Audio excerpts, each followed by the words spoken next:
Yeah, hi again. So I'm making a kind of supplementary video. I can relax with this one. Just to give you a little bit of background, um, talk a little bit about myself and my connection with Rainbow, and a little bit about the background of All You Are. The first thing is an apology, really, because it's late coming in. I was working on this 10 or 15 years ago, really, and actually it came in as if I'm assuming you watched the other video when you're watching this. Not to just describe again what All You Are is, but when it first started coming in, it came in through the virtual application. So I was actually living in Brighton. I was going through my own ascension process, and towards the end of my time in Brighton, I actually can't remember how it happened, but I got connected with some people who were making a sort of startup application. It was called On Request, and they'd seen something that I'd put out, or I can't remember, but I got connected with them, and it was really exciting because On Request was like you put a request in. It was basically about people put a request in, and it was a way to connect you with people who could help you realize that request. So I immediately could see the relevance of it and so on.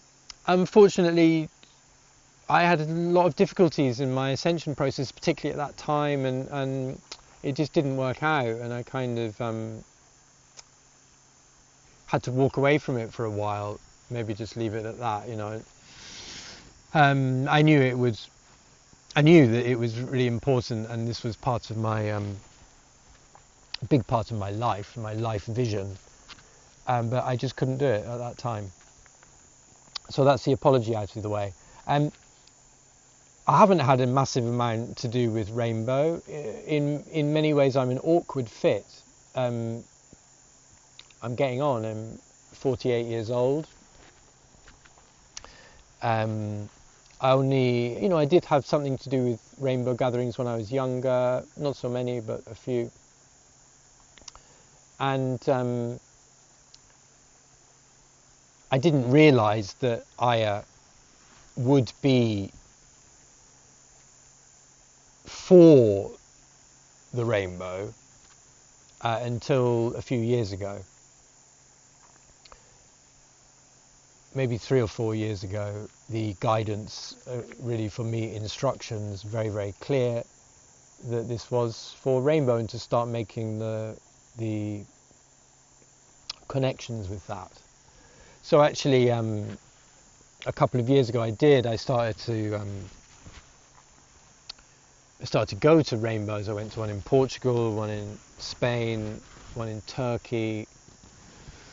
And I have to say, I was really impressed at the logistics of it. I mean, it's not perfect, of course, but I was impressed with the many things about it, the logistics of it, the inclusivity of it. I remember doing some things, reading some poetry, or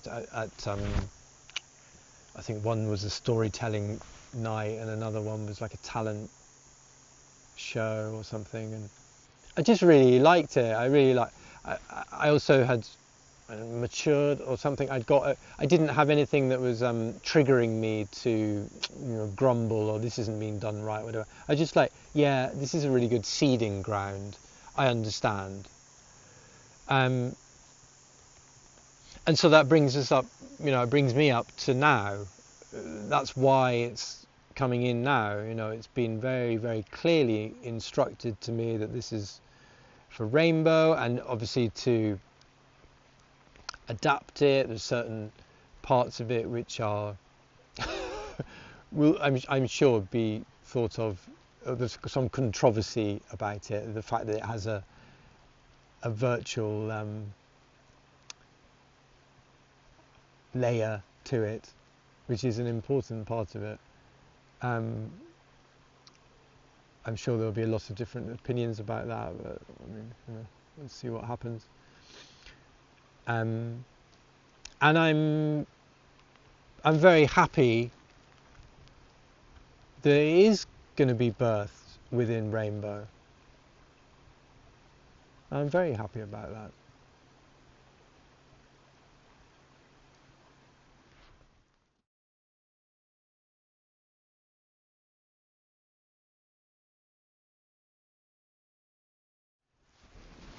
I mean, a few things to say. I suppose the level of support which this will have is undoubted, and I'm talking about sort of high dimensional support.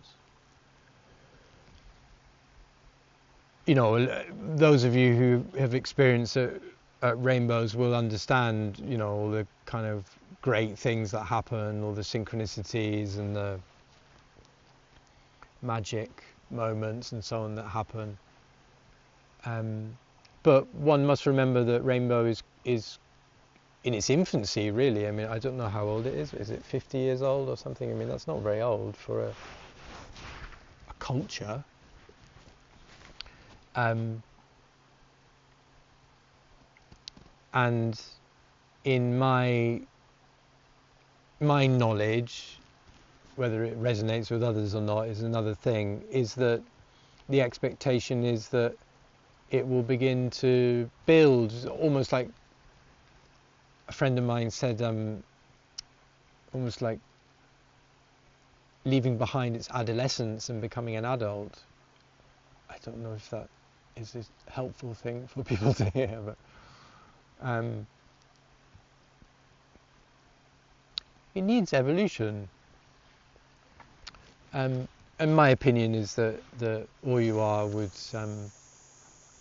would help very much in that evolutionary process,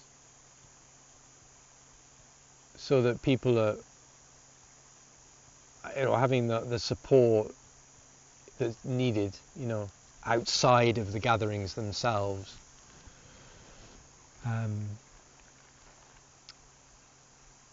To live these visionary lives.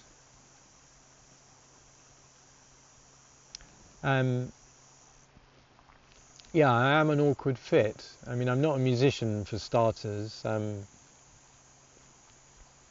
My background was actually in electronic music years and years ago, and I do struggle. I've struggled in my life anyway to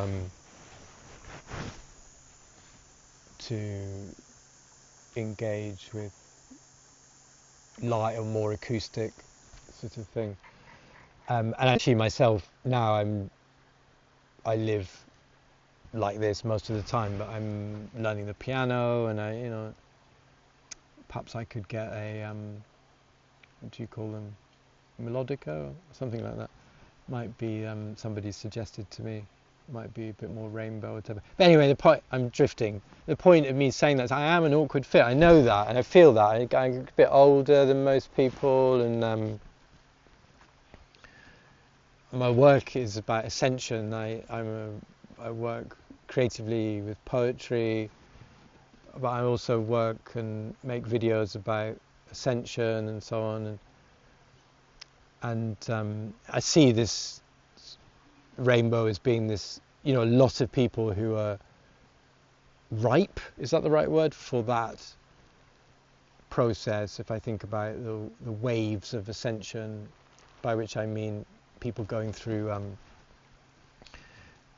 gradual integration of their spiritual light body while in human form, then I can see Rainbow as the natural home for that, and I can sort of see it. I do see it. But I also think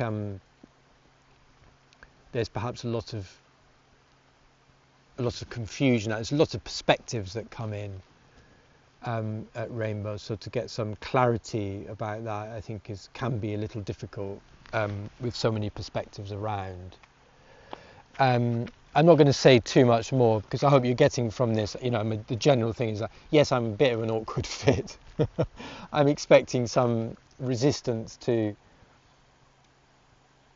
you know, when I start to talk about this and start to tried to build interest in it, I do expect some difficulties to arise with people.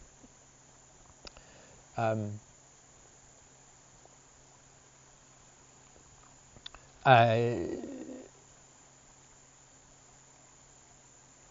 see a few things which are problematic for me. A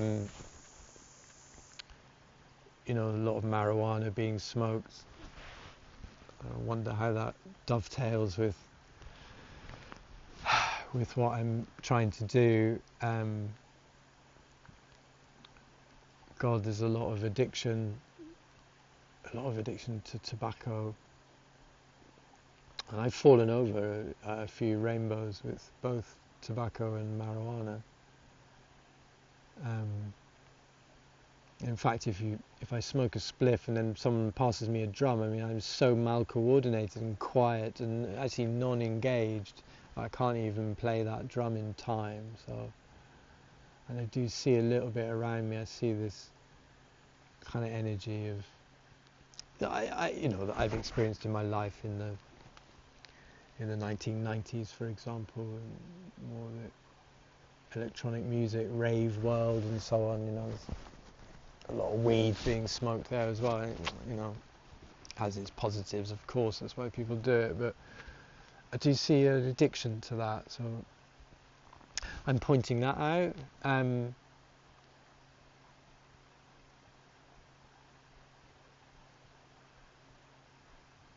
Something else a friend of mine talked to me about with people who are living alternative lives, people perhaps woke up, went through an awakening, and is something she called pathological task avoidance. Pathological task avoidance, and this is almost like wired into us, so that we don't get too involved in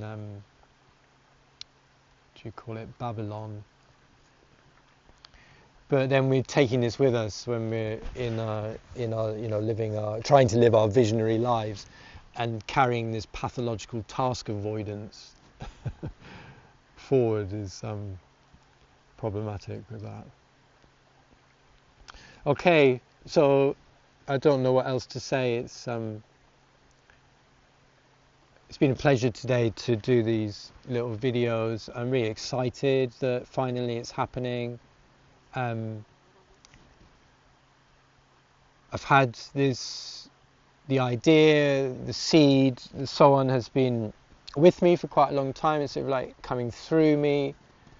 I am getting older, so this is not something that I can do by myself, and if it was just me, it wouldn't go on for very long. So it's about really bringing people together. I plan to be in Germany for the European Rainbow Gathering. I plan to keep building momentum with this, and in the coming years to begin grounding it, but that'll depend on the input of others and what people think about it, really. I guess I'll start talking about it in vision circles. I've not been to one of those yet.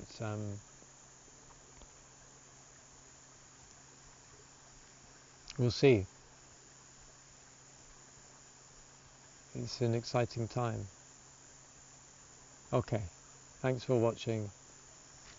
See you in 5.